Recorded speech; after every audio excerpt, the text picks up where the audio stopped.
नमस्कार जय Jagannath food kitchen को आपण को बहुत बहुत स्वागत।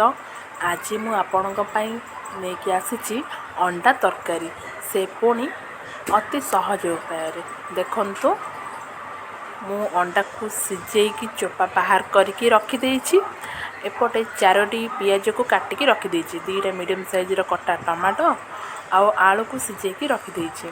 एपटे देखते गोटे मसला पेस्ट मु बन 2टा कटा पियाज गोटे मुंडा रसुण अध इंच अदा अध चामच जीरा गोटे चामच धनिया को ग्राइंड करके रखीदे। चलते स्टार्ट करवा आज रेसिपी। प्रथमे गोटे कड़े बसैबा कड़े गरम हेले से तेल पकेबा तेल टिके गरम हेले से टिके हल्दी गुंड पकईदेवा जहाद्वारा अंडार कलर भल आसब। से आम छड़ी रखि अंडा को पकईदेवा अंडा को पकाई ताको टिके भल भाव भाजी नेबा। देखंतु अंडार कलर केते बढ़िया देखा गलानी। आको आम बाहर करदेबा। एबे सेई कड़ई रे सेई तेल रे मु काटी रखि पियाज को पकाई गोल्डन ब्राउन हैला पर्यंत आम ताको भल भाव भाजी नेबा। मो वीडियोटा जदि आपन को भल लगे ताहले निश्चय लाइक करेंगे, मो चैनल को सब्सक्राइब करेंगे जहाद्वारा सब वीडियोर नोटिफिकेशन आपण पाखरे पहुँच पार। देखंतु पियाज मोर भाजी होइला से काटी रखि टमाटो को पकईदेली। टमाटो को पकाई ताको टिके भल भाव भाजी नेबा।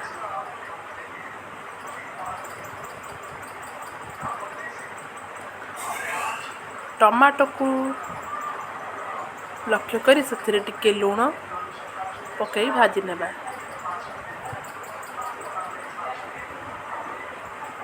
देखंतु टमाटो नरमी गलानी। से आम मसला पकईदेवा अध चामच हल्दी गुंड गोटे चामच लंका गुंड पकाई कषि नेबा। एही समय रे गैस रो फ्लेम को लो रे रखिबा नहले तेल रे जो आम लंका गुंड हल्दी गुंड पकईछे ना सेटा जली जीवो। देखंतु तेल केमती रेड रेड देखा गलानी। से समय रे आम जो बाटिकी रखिथिले मसला पेस्ट को ऐड कर देबा।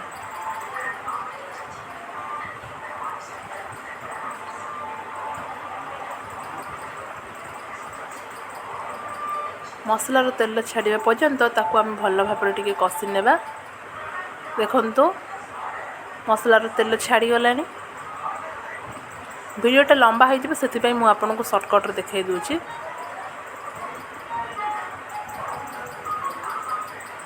एबे आमे जो सिझेकी रखिथिले आलू को पकाई मसला सह टिके कषि नेबा। मु सेते बेले टमाटो को लक्ष्य करके लुण देइथिली। एबे आलू अंडा को देखिकी आम लुण पकईकी आलू को कषि नेबा।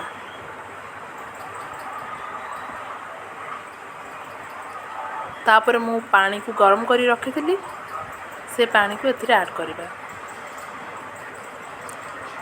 ये आलू जेमती देखा एबे एमती ही खाई हो कहीं आपको आम आलू कषा ऊपर भी यूज कर परिबा। पानी को पकाई तरकारी को फुटवा को छाड़िबा। देखंतु हम तरकारी फुटी गलानी। से समय आम जो भाजिकी रखिथिले अंडा को पकईदेबा।